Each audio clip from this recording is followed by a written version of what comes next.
Let's start with the big news for the U.S. men's national team. Gregg Berhalter, earlier on Monday, dropping a 27-player list. Now, this is not the final roster for the Copa America, which we know will be a 26-player limit. This is for the friendlies against Colombia and Brazil, which will be played just before the tournament, but it's still a good indicator. Here's some of the headlines. 18 of the 27 players called in were on the World Cup squad back in 2022.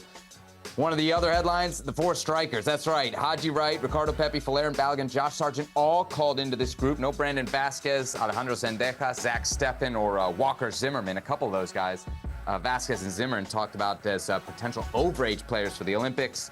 Some MLS guys named as well. You can pick them out there. Timothy Tillman, Shaq Moore, Sean Johnson, and Miles Robinson, the four players from Major League Soccer that were called in. For more details, let's hear from the manager himself. Here's Gregg Berhalter.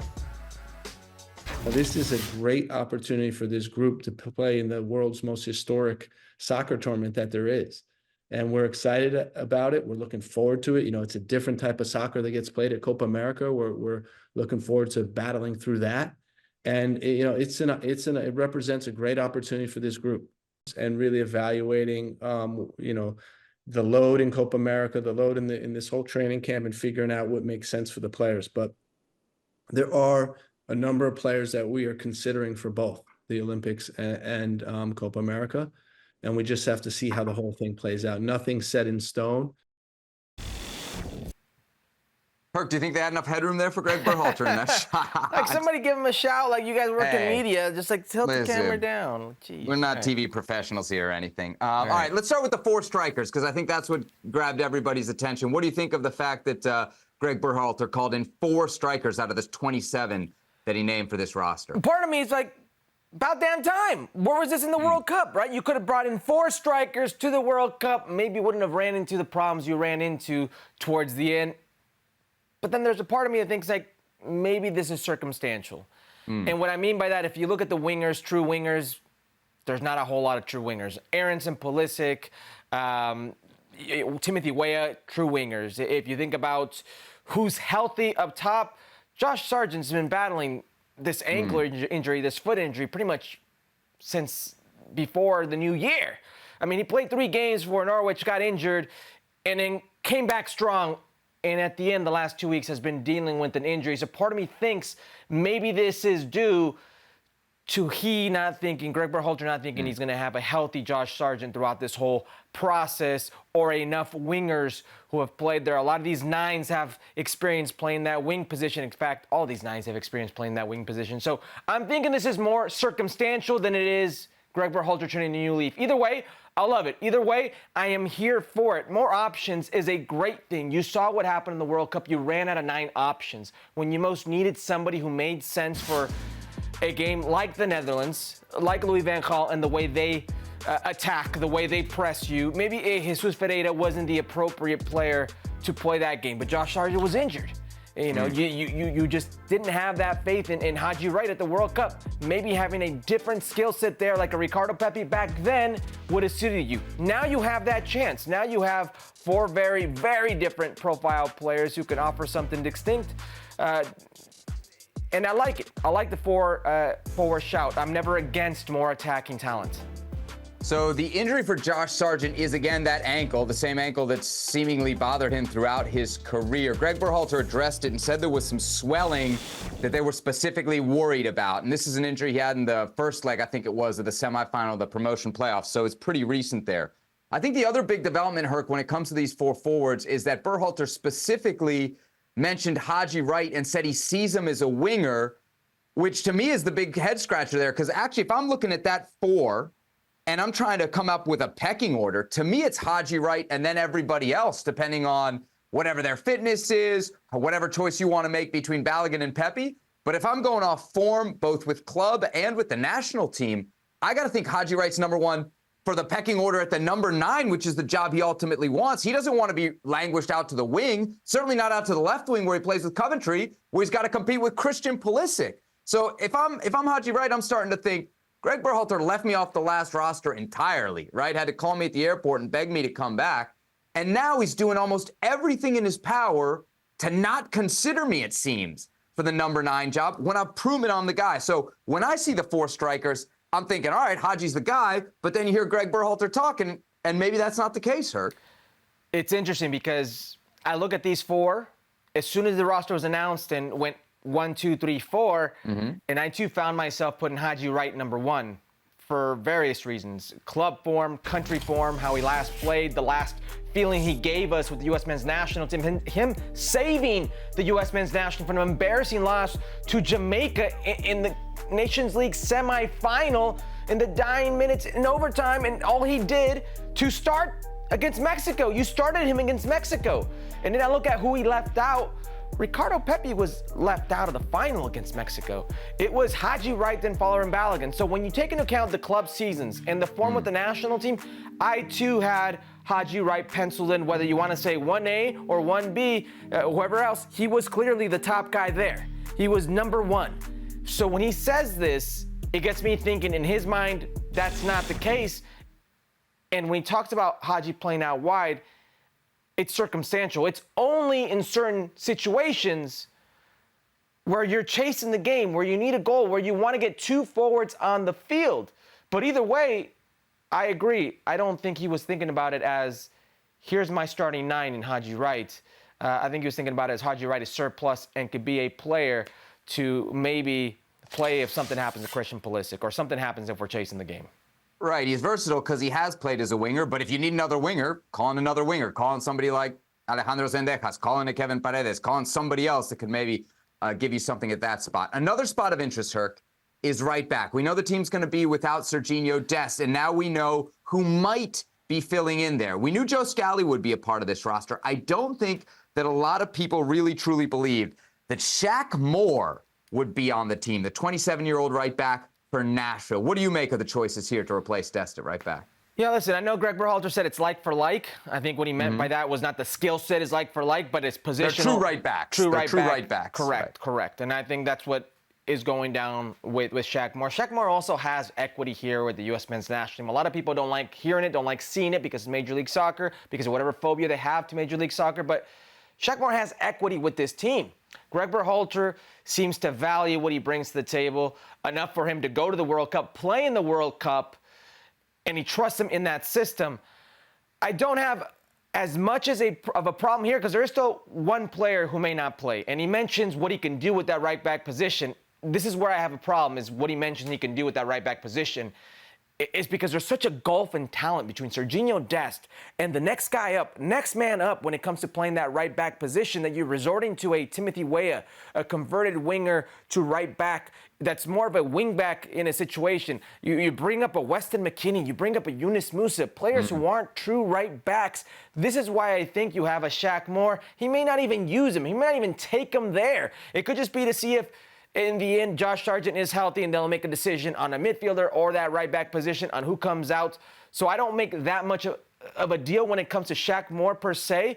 But the fact that when you think about the 2 outside back positions, whether it's Anthony Robinson or Serginho Dest, the massive drop-off that is between them and the next guy up, like unlike any position you have in the U.S. men's national team setup, you can lose certain positions, the right winger, the left winger, the 10, the starting goalkeeper, and I still somewhat feel comfortable about the next guy coming in and doing a job.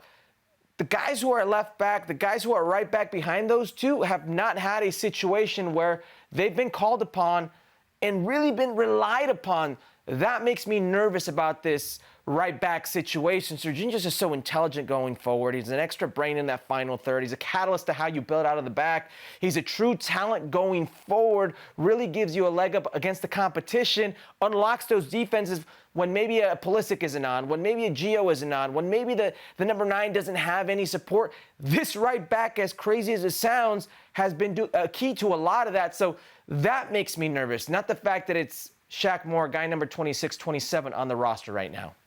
Yeah. I think Joe Scally is a guy who we've seen a lot on this show. He's always involved, assists, some goals over in the Bundesliga. He's making it in running backs. He's been over there at Gladbach for a while.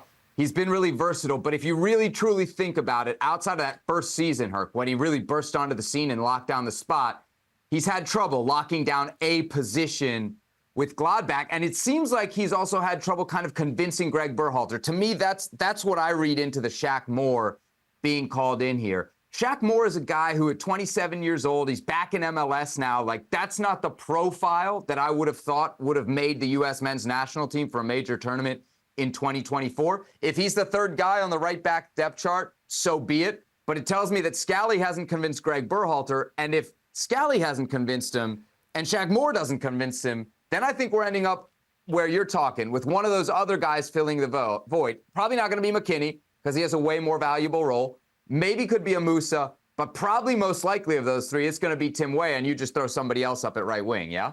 Yeah, even though Timothy Weah operates more, or when he has operated more, it's in a 5-back system, 3 center backs, and he's more of a wing back to kind of take advantage of that skill set. But yeah, that's what I think we're looking at, and that's not ideal. Serginho Dest being injured may have hurt this national team more than we realize. And when you bring up Joe Scally, like, he's still very young. He's still very young, a very young player that many could argue has not gotten a full run or a chance with the U.S. men's national team. And that would be something I buy into if my lasting memory of Joe Scally playing wasn't him not doing so against Morocco, him not doing so against Uruguay in the lead up to that World Cup. He has plenty to offer going forward, but he's not giving you his coming out party moment with the U.S. men's national team. And I think that's what you're going with Gregg Berhalter, that he's not proven himself yet. It's a 27-player roster. We know they got to cut it down to 26. I guess they could cut it down to 23, but let's be honest. Why wouldn't you take as many pieces as you could to a major tournament? So who do you think's on the bubble here? Oh, we got a few guys on the bubble. I mean, Timothy Tillman. I mean, the obvious one is Timothy Tillman, right? Yeah. He's the one that doesn't fit. Not only does it's not that he doesn't fit. He's more of a January camp type of guy, and then you test he's him out of place here. It's That's a little what I mean. out of place. And I know people would like to dog Alejandro Sendejas, but when I see a guy like Alejandro Sendejas, I see a guy that's been extremely undervalued and maybe still unproven at the national team level, but people forget, or maybe don't watch. That could be the case. They don't watch enough Liga MX to see how good this guy has been. He's been one of America's best players in this Liga, in these playoffs. He's a guy that plays multiple positions and often not, whether he's on the right or on the left, operates a central role. When he broke out to the scene at Necaxa, he played as a double six, he played as an 8, he was a goal scorer in midfield, box to box, and he was very good. I think in his heart, he is that central player, and he could have fit in here for a Timothy Tillman. Maybe there's something more in the cards with Alejandro Sendejas when it comes to the Olympic roster, and that's another thing we need to take into account when it comes to these bubble players. There are some head-scratchers here, and we don't really think they fit. Well, there's some players who could still be a play for the Olympic team, and I doubt very few players will play both tournaments, if at all there are any players that play both tournaments. That's not really how it works here. So he would have been a great shout. Timothy Tillman's one of those bubble players that, unless he does something spectacular in this camp, unless he really impresses in the lead up to this, if they have to cut somebody, he may be that odd guy out. And another one would also be like, hear me out for a second when I say bubble player. But Ricardo Pepi, to me right now, is a bubble player for this tournament. I was going to ask if Josh Sargent's healthy and what you were speculating about earlier is true, you're going to have to get rid of a forward, right? You got to get, if Gregg Berhalter wants to get rid of a forward, it pains me to say because I'm a big believer in Ricardo Pepi, and when he gets a chance, he produces, but Ricardo Pepi hasn't played a lot at PSV. Ricardo Pepi, when they needed a forward, was the third option for the U.S. men's national team this Nations League behind Haji Wright and Fowler and Balogun. Didn't even come into the game against the Mexican national team. And Ricardo Pepi at PSV, something tells me they're not going to just say, go ahead and play 2 tournaments, regardless of how little they play or how little he plays for PSV. I think it's you got to choose one tournament. So it's either Copa America or the Olympics, and he's still age eligible. It just makes a lot of sense if Ricardo Pepi, if he's not going to see a good amount of time at this Copa America, to be on that Olympic squad, so he could be one of these fringe players. Interesting. All right, the other position that I saw here that seemed to have a lot of numbers, at least, is center back. Obviously very important, and maybe some of the thought here is you could play with 3 center backs, but do you really need 5? It's Cameron Carter-Vickers, McKenzie, Ream, Chris Richards, Miles Robinson. Do you think you need all 5 of those guys, or could you trim some fat there? No, I think you need all 5. Okay. If what you're thinking about is at some point in time, Timothy Weah as a right back, it's going to be more as a wing back. And he's been playing, when he had played at Lille in that position, or even Juventus, 3 center backs across the line, right? So he's going to be across that right flank doing his thing. Well, you're going to need 3 center backs to start the game. You need some cover. And also, do not forget that Tim Ream hasn't played a whole lot. So what's it going to be like for Tim Ring when he does play in this type of tournament setting at his age? A lot can go wrong. A lot of injuries can happen. I don't have a problem with 5 center backs. There it is. Gregg Berhalter has called in 27 players. Again, not the final list for Copa America. These are for the friendly games ahead of the tournament against Colombia and Brazil. They got to trim it down to 26 when the tournament actually gets underway later this summer.